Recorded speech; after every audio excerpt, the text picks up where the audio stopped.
Hello friends! Welcome to Monday Mixed Plate. We are filming this, again, while the toddler sleeps. So will this video make it to you on Monday, February 14th? I hope so. Anyway, welcome to my channel. My name's Marie. If this is your first time here, I love skincare, green, clean beauty, and today we are going to do one of the things that is my favorite to talk about, which is why a lot of people have found and stayed with my channel, and what you guys really express as one of your favorite things for me to talk about, and that is breaking down ingredients lists. So in 2022, I'm going to be taking a product that I like and just breaking down the ingredients list, talking about the formulation process, talking about groups or classes of ingredients that generally fall in typical style products, and then we can start recognizing patterns, and ingredients lists can really just be demystified. And I think this type of information helps you in multiple ways. One, I think it helps you understand sometimes where the price point comes from. I think it helps you understand maybe why the product does or doesn't work for your skin when you really understand ingredients lists. And three, I think that it just makes us feel more comfortable and more knowledgeable and confident in our skincare choices when we're trying new products. So without further ado, let's jump in.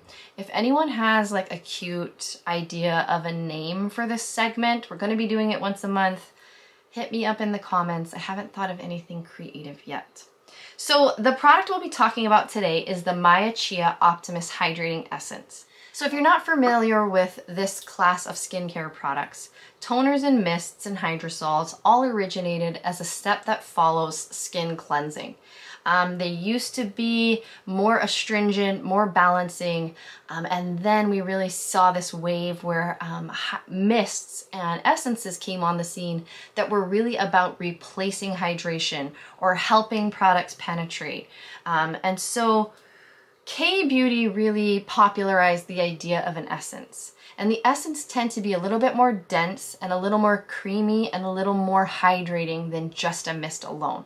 So when we look at the ingredients list for the Optimist Hydrating Essence, we're going to see things that we wouldn't just see in a plain old mist like Honua's Lihao mist or Leilani's citrus and citrine mist. Those are a little bit more on the simplified. This is definitely more like a full-blown essence.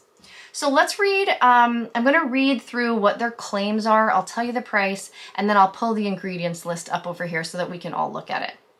So first up, the Optimist provides a powerful yet weightless boost of hydration for the appearance of plumper, deeply moisturized, more luminous skin. It is expressly designed to work effortlessly into your regime, combining the lightweight feel of a mist with the high-performance ingredients of an essence. I would definitely say that that is true. It is more than a mist, it's what we call the Optimist. The Optimist augments the skin's look of hydration and brightness with a proprietary blend of antioxidants, amino acids, polysaccharides, phytonutrients, and fatty acids, such as sake, white tea, chia seed, astaxanthin, and licorice extracts, for radiant, nourished, glowing skin.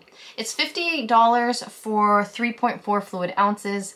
If you're a Beauty Heroes member, you can buy it in their store and you always get 15% off. They do sales. I mean, when it's 20% off, like at this point now, because I love it so much, I would probably buy 2 at a time. Because it just works so well for my skin.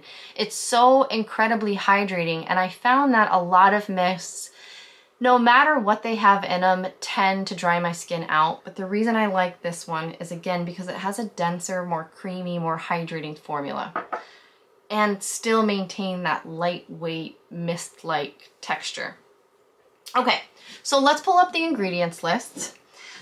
The tricky thing about making a product like this, okay, is it's not just like aloe water or a hydrosol. It's actually more like a liquid sprayable lotion. When you look at the ingredients, we'll pick out the different things that has been able to give it that texture. So really quickly, let me just show you what it looks like. So it has a definite, just super lightweight texture. Definitely a mist, but as you can see, or maybe you can't see, it has a milky white look to it. It has the Maya Chia sort of signature scent, which is sweet orange and neroli. More heavy on the neroli, but very pleasant. A little bit of ylang ylang in there.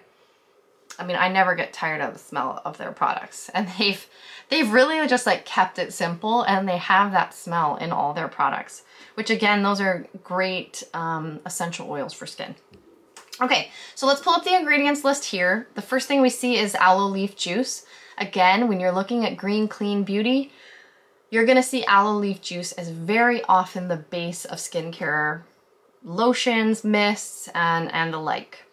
So then we have sake extract, lots of amino acids in sake. We have white tea extracts, lots of phytonutrients in white tea. We have water, and then we're already at the preservative.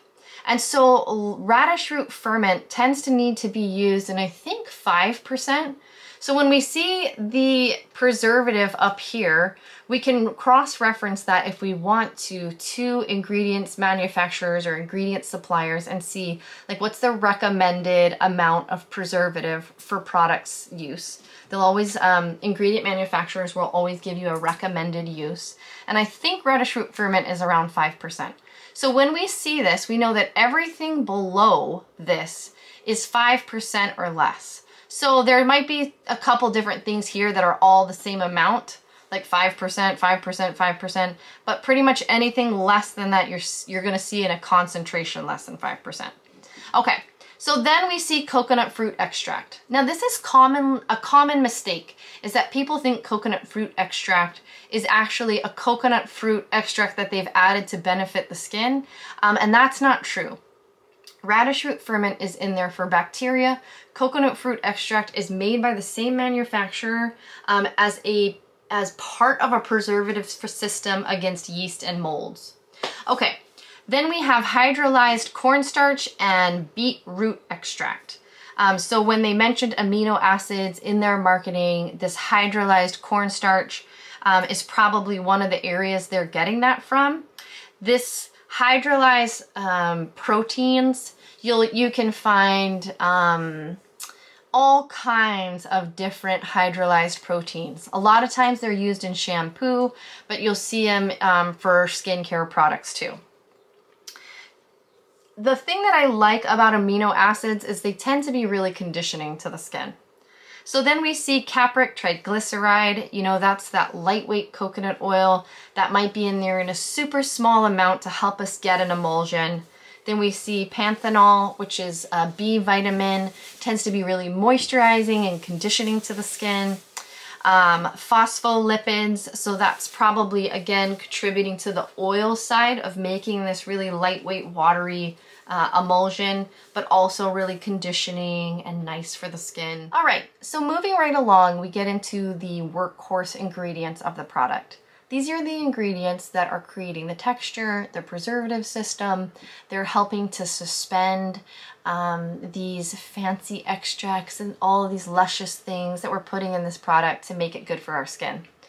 And so when I started researching these kind of set things of ingredients, I noticed that it seemed like they were sourcing them all from a brand manufacturer called Sepik.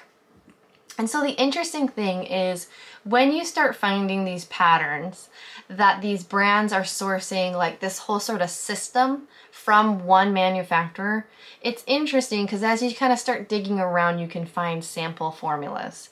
It's funny because there are two products on the market right now that when I started researching their ingredients list, I found the manufacturer they're using, and I actually found the formula that their product is based on. So, you know, I'm a nerd, but I find it intriguing. All right, so when you see long ingredients like this one, and then you see the comma, if you highlight it and put that whole thing into the browser, oftentimes you can find the trade name of the ingredient. And the trade name of this ingredient is Aquixol. Xylitol is one of the base ingredients of it, and xylitol is a sugar alcohol and tends to be super hydrating and great for the skin. I love it because not only is it super hydrating, it tends to balance the skin as well. So I will link Sepik's Aquixol down below, and you can look it up if you want to get more information on it.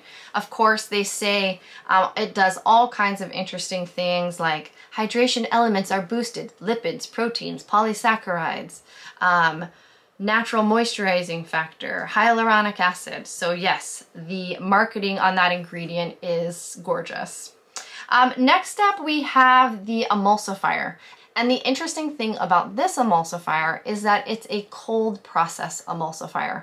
It's also made by Seppic, and it goes under the name Fluid Feel.